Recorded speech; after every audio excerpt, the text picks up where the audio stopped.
dañuy doxantu saa su ne bu actualité amee ñu doxantu kenn ci ndaanaan yi wala kenn ci kilifa yi fas yéene waxtaan ak moom ci li nga xamante ne nag moom moo am muy xew-xew yu jamono yi saa su nekk gis nañ chaque mois wala ci weer bi ñaar dinañ gis buzz éphémère loo xamante dina ñëw dem tubaarkàlla Sénégalais daal ci bari lu ñu ciy polémique bari lu ñu ciy wax waaye nag tey dañoo dalal kenn ci ki nga xamante ne kilifa la ci ki tax ñu teew tey muy Bambaly Seck muy coow li nga xamante ne moom moo fi am ci indil Bambaly indil Tida yooyu nga xamante ne Sénégalais ñu ngi koy bàyyi lu ñu polémique tey la ñu nekk fi ki nga xamante ne moom mooy suñu papa Ousmane Seck papa maa ngi lay nuyu. Mohamed maa ngi lay fay. baa ngi si jàmm rek. sant nañ bu baax ba am ngeen jàmm yéen tamit. ñu ngi sant bu baax a baax ci nuyoo ak téléspectateurs yi. waaw xanaa sant yàlla. julli ci yonent bi sallallahu alayhi wa sallam. gërëm suñu wayjur yi. ñaanal leen fu ñu tëdd. suuf sedd ci seen kaw ak bépp néew jullit bu nekk ci biir suuf. di sant bu baax di ñaanal sëñ Muntaxa Basiru mu yàgg fi lool te wér di ko jaar ki sama sang bi sama sëriñ Cheikh Bass Abdou Khader Mbacké di ko ñaanal nag kilifa diine yëpp ak kilifa aada yi di nuyu internaute Sunugal 24 fu ñu mën a nekk ci àdduna moo xam ci biir réew mi wala ci diaspora bi di ñaanal ñëpp fu ñu nekk nañu am jàmm am ay xewal waaw donc di kontaan ki Sunugal 24 ñëw bi mu ñëw c'est pas la première fois. yéen bu doon seen sago chaque jour kaa day am. dëgg la. bu doon seen sago chaque jour kaa dina am. mais kaa mënul ñàkk parce que àdduna lañ nekk. dëgg la. nekk ñu àjjana. àdduna metti na li coon di wax dafa metti na jafe na lëbëjoo bari coono. waaye dund la ñuy ñaan ak tamit lu ñëw rek yàlla may ñu mën ko supporter taxaw ci niñ ci war a taxawee ba mu jeex. kaa bi nag li ma wax ñëpp rek moom laa leen di wax kaa bi presque jeex na. presque jeex na mais per jeexagul parce que gars yi ba léegi xamaguñ fu ñu féetee. non di ngeen ko xam. waaw parce que li gënoon a difficile passé na. mais wàllum doom bi lu tax nga def sotti ne bu doon maay Bambaly bu doon man maay Bambaly damay daal di nangu doom bi. non c'est parce que nit moo fort moo toll noonu. xam nga nit buñ ko sànnee sax ci mbalit ñu for ko jël ko may la ko nga sang ba mu set dugal sa kër. dëgg la. bu fekkee ne condition yi nga xam ni moo waral nga mën a def loolu bu réunir rek. nit la yàlla tollale noonu. nit moo foore noonu. amul dara lu nekk ci kaw nit. donc loolu moo tax même bu dul woon kaa Bambaly wala dara sax nit yàlla rek moo ko mun créer. du dëgg. donc buñ la man da ku ma may nit ma jël ko. ndax mënuma créer nit. te gisuma kenn ku mën a créer nit ku dul yàlla suñu borom. du dëgg. loolu moo tax man la kaa bi jeex na te Tida récupéré na doomam jël na ko mi ngi ci moom waaw c'est un pas c'est encore un pas waaw donc li ki des mooy finaliser rek. après finaliser ci naka moom parce que boobu léegi ñun amaguñu benn région ci Bambaly déggatuñu dara dégg nañu Tida jël na doomam mais Bambaly moom ba léegi accepté gul nii li doomam la te ma dégg ni te li ma dégg man ci ay jamono mooy que moom daf ko nangoon ba à la fin mu jékki-jékki daal koy bañ. li ma dégg moom dafa wóorul. li ma dégg ak per Sénégal. waaw loolu moom wóorul quoi. li ma dégg ak yooyu moom wóorul. li am mooy. da nga ñëw fii pour am xibaar yu wóor. source. du dëgg. kon jàppal ne mbir mi jeex na presque. jeex na presque li des. li des rek mooy ñu ne léegi Bambaly récupéré na doomam. xam nga déclaré nañu ko. xam nga affaire bi jeex na bu ko defee. ñu jublu ci leneen léegi leneen xew ngeen fàtte ko. dëgg la dem ci leneen. nekk ci leneen. léegi beneen kaa ngeen bëgg Sénégal kaa du fi jóg de. dëgg la mais balaa may ñëwaat ci kaw Bambaly bi gis nañ ko ci mel ni sa frère Keba Seck defoon benn sorte boo xamante ni ci média wax am lu mu waxoon wax bi mooy que ça veut dire que ñam Wally Seck ba si ñam Mandiaye Seck xamante ne frère nga ci Keba Seck boo ko doon conseil loo koy wax ak lan nga gisee wax boobu mu waxoon. non dañuy amuñu kilifa. amul kilifa. amuñu kilifa la wax. amuñu kilifa. waaw. loolu man yéex naa ko yëg sax mais boo gisee mu wax ko moom papa la du fans. dëgg la xam nga nit ñi ñooy gis fans ak yooyu mais moom li muy gis doom lay gis te doom bu nekk baaxoon na nag fii ci Sénégal nga am kilifa parce que yu mel nii rek mën jar na am kilifa. man kilifa laa ci Bambaly pourquoi yéen bi liy xewee demu leen ci Bambaly ngeen ñëw ci kilifaam parce que kilifa dafa am solo. Cheikh Moussa Ka nee na am kilifa mooy am solo boo ko amee am nga solo boo ko ñàkkee amoo solo ku wéeruwul yomba ba max Keba li mu wax dëgg la parce que yu mel ni moo tax nit da ngay am kilifa yi sax dañuy am kilifa da ngay dégg boroom xam-xam yi sax ñun la boo demee ba gisatoo sa kilifa sax nga ñëw ni garab gi def naa ko muy sama kilifa du sa buur de du sa yàlla jaamu woo ko waaye waxin la pour wan ni nit da nga war a am kilifa nit moomul boppam ak koo mën a doon mënaloo sa bopp lépp da nga moom dafa am loo moom ci sa bopp ak lu say mbokk moom say xarit moom ko yaa ngi may dégg say dëkkandoo nit daal moomul boppam à 100%. kenn ku nekk bu la sa bopp doyoon kon soxla woo yu bari doo ko soxla tey gi yow loo mën sa bopp xanaa booy takk jabar wala nga am doom di ngénte soxla nga nit ñi boog ñëw lekkal la ci laaxi lekk ci ceeb yi yaa ngi may dégg toogal la ci chaise yi fekkeel la sa bés boobu loolu mënuloo ko sa bopp na yeexit boo faatoo nit ñi ñoo lay jàpp ñoo lay sang ñoo lay jullee ñoo lay ñaanal yàlla ñoo lay denc kon nit da nga war a am kilifa.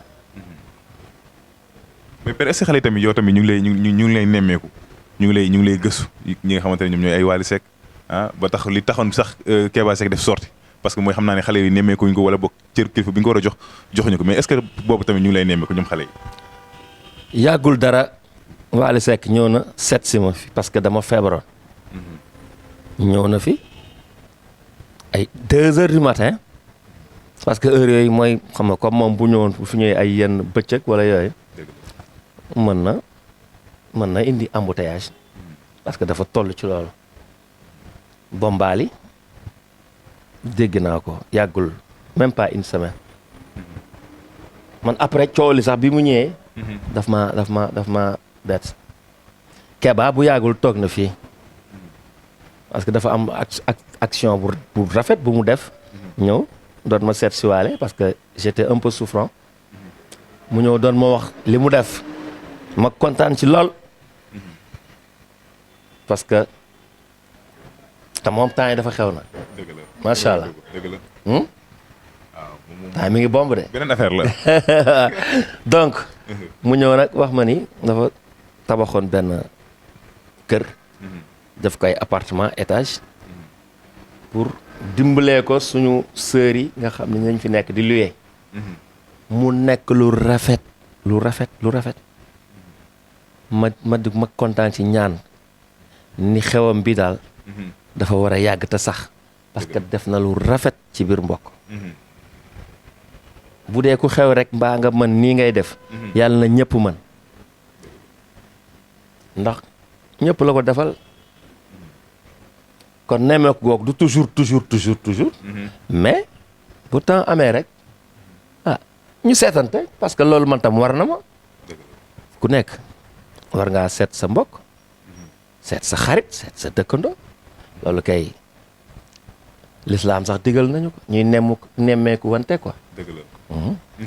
ayca ba léegi ba léegi ñuy desenu mooy cool yi nga xamante ne nag moom dafa nekk ci biir Faramaren maanaam Faramaren lu ñu laal rek sénégalais daal ciy commencé wax jàppal indil sekkee ni. siiw du jàmmi borom. waaw loolu Thione Seck waxoon de. moom da koo dund. bi mu koy wax xëy na ñun xamuñu woon lan moo tax mu wax ko sax. parce que waa jaxate yi bu ñu laaloon dara kenn du leen dégg mais sekkee ni moom lu ñu dugg rek ay ñoom Bambaly Seck ak amuñu vie de famille da ngay dégg daal gis nga man bilaay gis nga bu démb doon tey man affaire musique yeeg way yi du ma ci dugg doo ci dugg non moo tax yéen cause ñoo si nekk tu peux pas passer inaperçu mënuloo jàll wala nga dund sa dund normalement parce que yow li xew sa kër boo demee indaale nga fi problème bu rëy wala loo xam ni xam nga ñun xamuñu ko dëgg la waaye ñun lu xew ci suñu biir rek ñu teg ko ci télé yi dëgg la réseaux sociaux yi c'est surtout léegi télévision en ligne yi dañoo bari waaw bari nañ de ku am 200 000 sax ci télé ubbi télé dëgg la télé ci poos wallaay donc day métti te nit ku nekk nag xëy na bëgg nga sa intimité boo nekkee ak sa soxna wala tamit ngay dund sa problème de famille nga réglé ko le linge sale se lave en famille mais xoola problème bi am suñu famille ci réseaux sociaux yi lañ koy réglé. dëgg la loolu est-ce que neex na. déedéet non neexul. dëgg la ñu des ni ci wàllum milieu showbiz ku nekk jàppal Wally indi Sidi Diop xale lan nga ne ko parce que loolu paase na boy. waaw mais ci milieu showbiz rek te c'est la première fois nga toog Sénégal il faut que nga daal ci waxaale. non non man Sénégal Sunugal 24 ñëw na fii ay yoon. ay yoon xëy na ak keneen. waaw. yow moom ñi door a jàkkaarloo. dëgg la c'est vrai voilà affaire Sidi Diop Wally moom. paase na. mais showbiz père. waaw léegi lu xew. non dara xewul mais ça veut dire que na nga gisee showbiz bi léegi. parce que jàppal si indi arme te yéen seen temps wala ay temps ñum Papa Thione peut-être bu amee woon tamit barewul woon noonu mais léegi moom. parce que réseaux sociaux yi léegi la xew tamit. rag bi da see bari moom. waaw parce que léegi milieu showbiz kon muy mbëri làmb. comme làmb kay. comme làmb. waaw loolu moom dëgg la. bon mooy li ma la wax rek. kilifa daal boo ko amee. yu bari doo ci dugg. peut-être kilifa rek nga may foofu rek nga may tëgg. non xam nga lu tax. lan moo fi jar. showbiz bi dem ba mel ni ñu nekk ci làmb wala mbapat. dëgg la. xanaa du kenn ku nekk li Njaga Mbay way ni moytu leen yaa mën ñi fi ne ndax ku ne am na koo saf. xanaa du ku nekk am nga say fan su bopp. dëgg la. ku mën kay defal rek. liggéey la yaa ngi liggéey ku nekk mën nga bay sa waar. Youssou Ndour wax na ko. aar bi dafa yaatu. dëgg la. ku ne bay sa waar. te du tee mu des fi nag. dëgg la.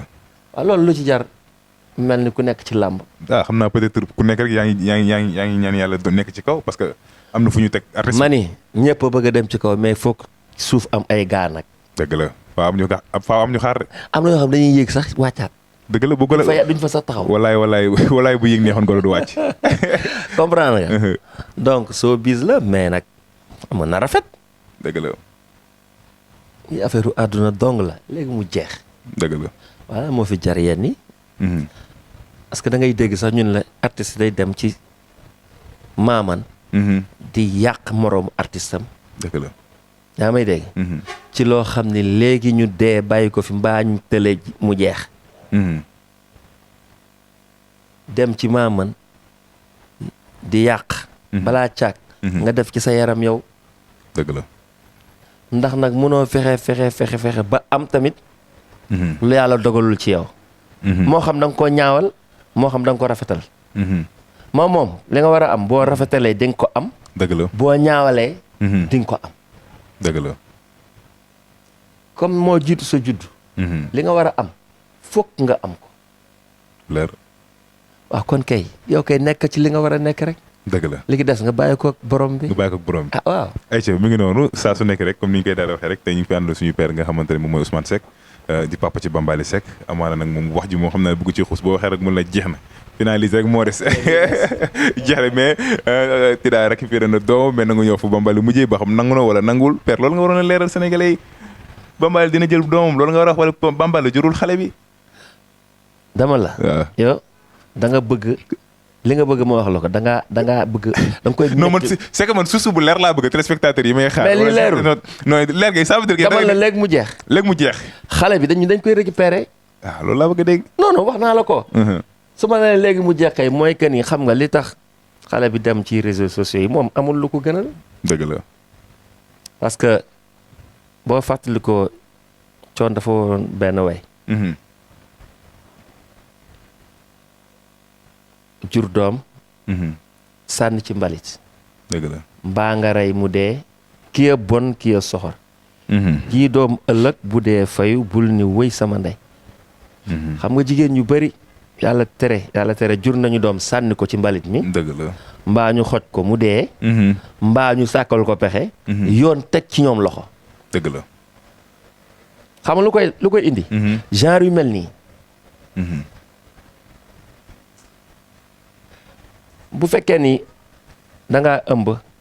doom boo xam ni li ñuy wax grossesse non désirée. xëy na xamoo ne lii dina la ci fekk far loolu fekk la ci. léegi ki nga ko séqal ni la man sama yoon nekku ci. nga ni da ngaa nar a am doom bu dul am baay.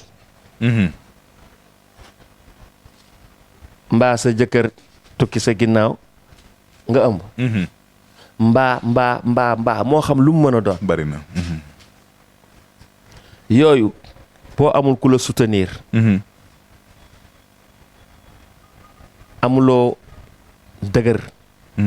mooy indi yenn yi.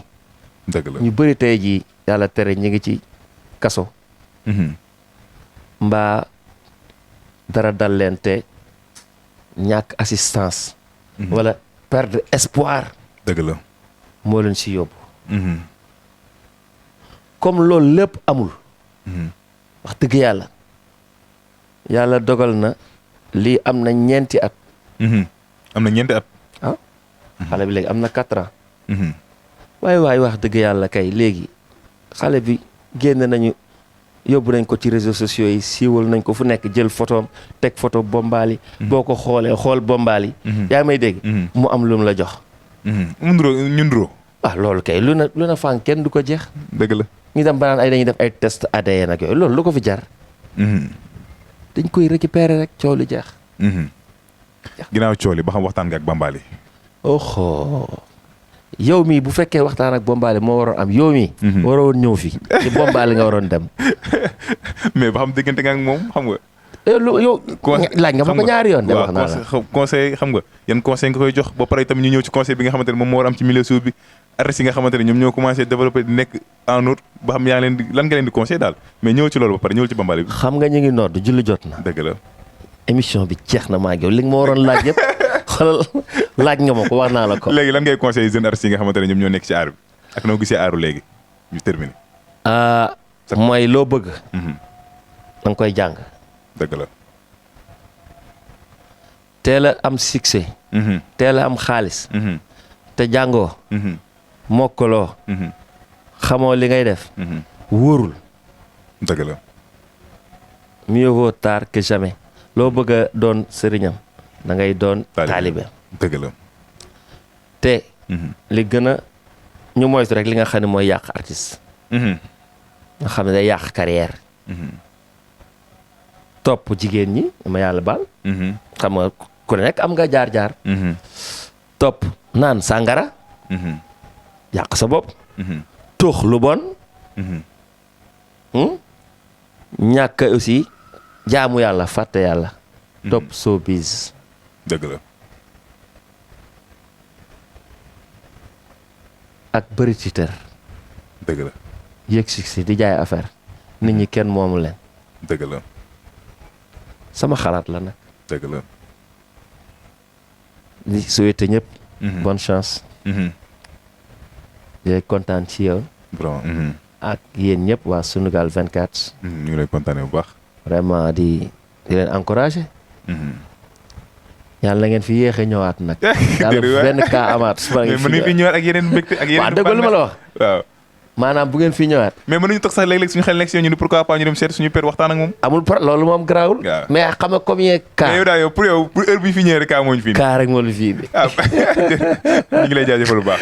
merci fils. vraiment ñu ngi lay kontaanee. jërë ngeen jëf. ayca mi ngi noonu merci ayca ñu koy jaajëfal bu baax saa su nekk nag suñu internautes ñu ngi leen di jaajëfal bu baax topp gi ngeen ñu toppoon waaye rawatina ànd bi ngeen ànd ak ñun ayca di leen jox dig daje ba beneen yoon ak yeneen i invité jaa ngeen jëf merci.